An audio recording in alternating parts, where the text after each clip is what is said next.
Yo, while I never tell myself I can't afford something. What up, YouTube? It's your boy Jermaine back with another video. This video, I am responding to, a comment I got in live stream not too long ago. And it brought up this whole discussion. And someone was saying, oh, I can't afford this and I can't afford that. And I, went along and said, yo, I never say like I can't afford things, because if you tell yourself you can't afford something, you literally turn your mind off, and you don't think of how you're gonna get that thing that you say that you can't afford. Like you literally turn your mind off. And I thought I would just sit down and make a video talking about this really fast, and I got a couple of examples I want to show you guys and a couple things to talk about. So let's just dive right into this video. So first up on the screen is I have on my screen here, I'm gonna put up this apartment here on the screen. And this is an apartment at 425 First Street. This is unit 4705 in San Francisco. Now this is in the East Cut neighborhood. This is one of my favorite neighborhoods in the city, and I really like this neighborhood. I really like this building. I really like this. Now look at the price. It's almost $1 million. I was purposely looking for an apartment like close to $1 million that I actually liked, and this one is pretty close, $979,000. So pretty much $1 million for this. Now, if we scroll down, we can look at a couple other things. It's a 1-bedroom. It's 710 square feet. It's $5,718 a month. Now, a lot of people right now, if you're watching this video, you're probably already saying to yourself, "Oh yeah, I can't afford that. That's crazy money. That's a lot of money." Okay. Now, the reason why I never tell myself I can't afford something, I actually learned this from Robert Kiyosaki when I was younger, way back in the day when I was 16 years old. I was told this: never say you can't afford something. And if you tell yourself you can't afford something, it stays right there. But if you ask yourself just a very important question: how could I afford that? When you ask yourself, how can I afford that? Now you can sort of start to think, right? Now, me just showing you this condo that is roughly $1 million, you may not even think like, oh, but like how could I get that? Now, when you begin to ask yourself, how can you get this? Now, you can begin to think in the direction of actually achieving that, okay? So let's just break down this unit, for example, okay? Like, how could a person afford this, right? Now, you may be watching this video, maybe you're 20 years old, and you work at Starbucks, and you're making, I don't know, maybe $3,000 a month. And you're looking at this, and you're like, that's like almost $6,000 a month. Like, there's no way I can afford that. Well, if you work at Starbucks and you just start working at Starbucks, you're probably right. You probably can't afford that with your current job. So when you think of how can I afford something, well, you got to think of, okay, if this is roughly $6,000 a month, that means I probably need to make what, 3 times that, okay? So 6,000 times 6,000 times 6,000, what that gives us about $18,000 a month that you need to make. Okay, so if you're working at Starbucks and you're a barista, you ain't making $18,000 a month, right?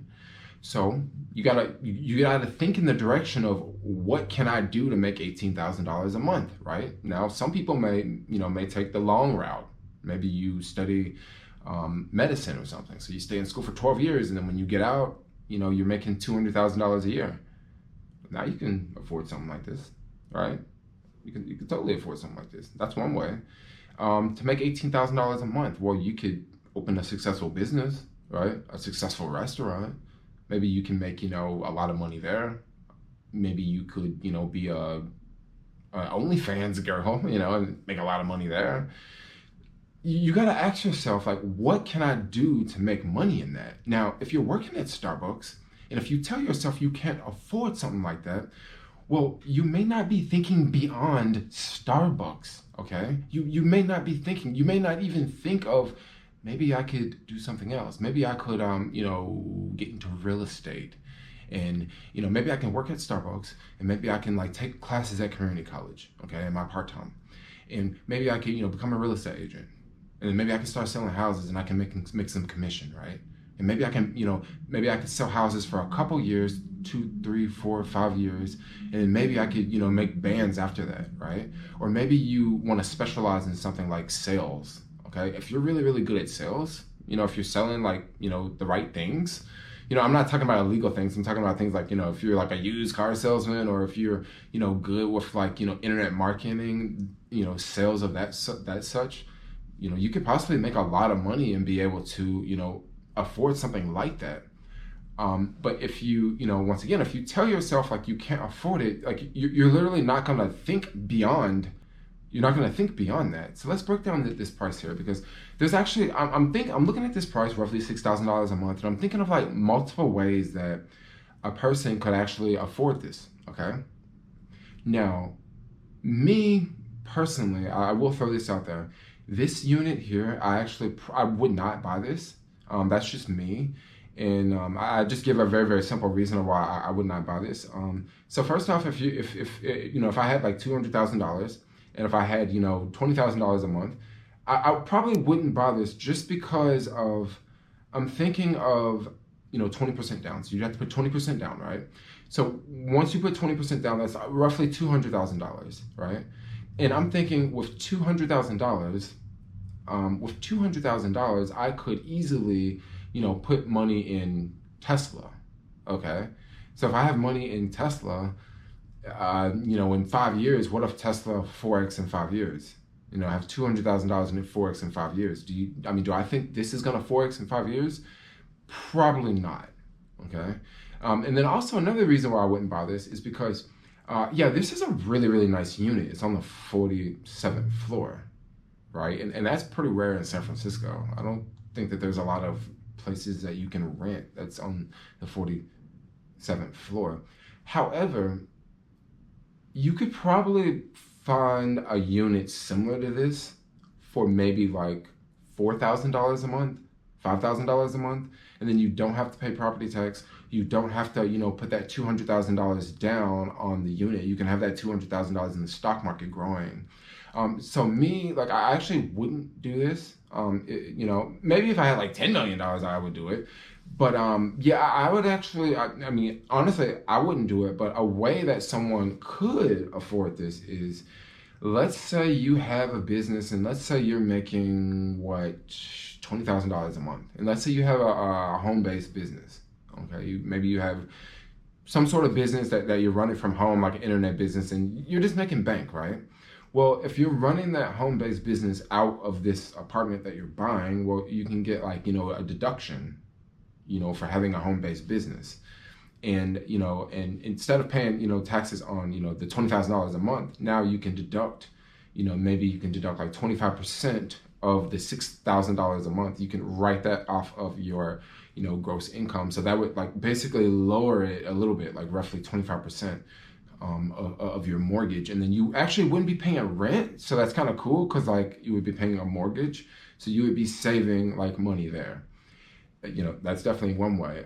Another way, just being a trust fund, and your parents just give you a bunch of money, and you just you just pay for it in cash. Another thing about having a plan, it's very, very important to have a plan of how you're going to get here. Now, if you are, working at Starbucks, you're working at Target, and you're 20 years old, you have to come up with a plan if you want to, succeed in the future. If you tell yourself you can't afford something, you may be stuck there. Let's just use this example of driving from San Francisco to New York, okay?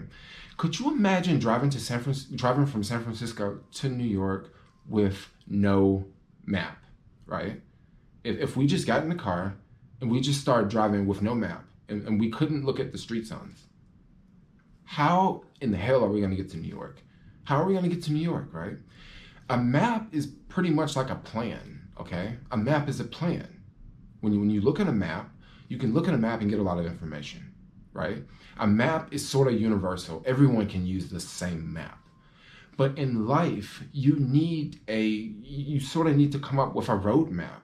And a lot of people use the same exact roadmap. The thing about using the same exact roadmap is you literally show up to the same exact location, okay? If I use a map and the map is telling me how to get to New York, right? Well, if I follow the directions with that map, I'm gonna get to New York, okay? Now, in life, people do the same thing. People just follow the directions. For example, in life, a lot of people just, finish, high school, and after high school, they go to college, and they finish college, and after college, that's the roadmap of life that people follow. Very few people follow the roadmap of, being a CEO of a Fortune 500 company. Very few people have that roadmap in life. Most people have the roadmap of just, doing something, having a traditional job, going to college, doing this. Most people don't have the roadmap of, I want to be an NBA player, or I want to be a rapper, or I want to be a professional golfer. Most people don't have this roadmap. Very few people have this roadmap. And when you follow a roadmap that everyone is on, once again, if you're driving from San Francisco to New York, you're probably going to end up going there. But if you got creative and you said, okay, I want to get to New York, but I want to take a different route. Let's go to Florida first, right? Now you're sort of going off the beaten path, and you're going to come up with completely different options, because if you're trying to get to New York, okay, and majority of people are taking the path of just going straight to New York from San Francisco, and you take this, different path of going from San Francisco to Florida, and then you get to New York. Well, you're going to have different results. You're going to have different results. You're going to have a different experience, versus everyone that left from San Francisco and they all took the same freeway. They all took the same road. They all went at the same time. You took a different way. You went through different states. You saw some different things along the way. You have a different experience, right? But then at the end of the day, both of y'all are still in New York, So this is one reason why I just don't tell myself I can't afford something, because if you tell yourself you can't afford something, it's literally you're telling you're cutting your mind off. You're cutting your mind off, and you won't even think about a way to even get there, to achieve this thing that you're telling yourself that you can't achieve. And at the end of the day, maybe you really can achieve it if you just told yourself you can achieve it. If you just woke up every day and you said, yo, I can get there. I mean, think about dating, yo. Think about dating. How many times have you seen a beautiful woman? Okay, I'm talking to the guys here. How many times have you seen a beautiful woman out there and you say, oh my gosh, I can't talk to her. I can't talk to her. Well, guess what? If you tell yourself you can't talk to her, you're not going to talk to her. Because if she don't notice you, you're not going to talk to her. But if you see a beautiful woman and you go up and you talk to her, you have a conversation, and you do this and you do that, and you have a conversation with this woman, guess what? You are probably going to have a different experience. You're probably going to be like, yo, I went up and I talked to that lady, yo. I got her phone number, now we're friends, right? You got what you wanted. You went for what you wanted. You said that you could do it. But if you say you can't do it, you're not even gonna walk up. You're not even gonna walk up. You might walk away. You might see that beautiful woman and walk away. I mean, think about that. Think about that. You might see someone you really like and you might walk away, or you could go up to them and you could talk to them and you can actually, get to know them and maybe, run away with them and, be lovers and all that and that sort of thing. But anyway, guys, out there, I just want to, make a video, put that out there, just tell you guys why I don't, say why I don't tell myself I can't afford things, because there is a way to afford everything. If you can see it, it can be yours. And that sounds like a very dangerous statement to say, but no joke. If you can see it, for real, it can be yours. So you just got to think in the direction. You just got to think in that direction. Maybe you got the wrong job, and your job, you're never ever going to be able to afford that $1 million condo. But if you start to do different things, maybe you move up. Maybe you become district manager. Maybe maybe you start your own coffee company. Maybe sky's the limit. You just got to keep pushing yourself. You got to keep pushing yourself. But anyway, I'm going to wrap this video up. Thanks a lot for watching. Like, comment, subscribe, and peace out, yo.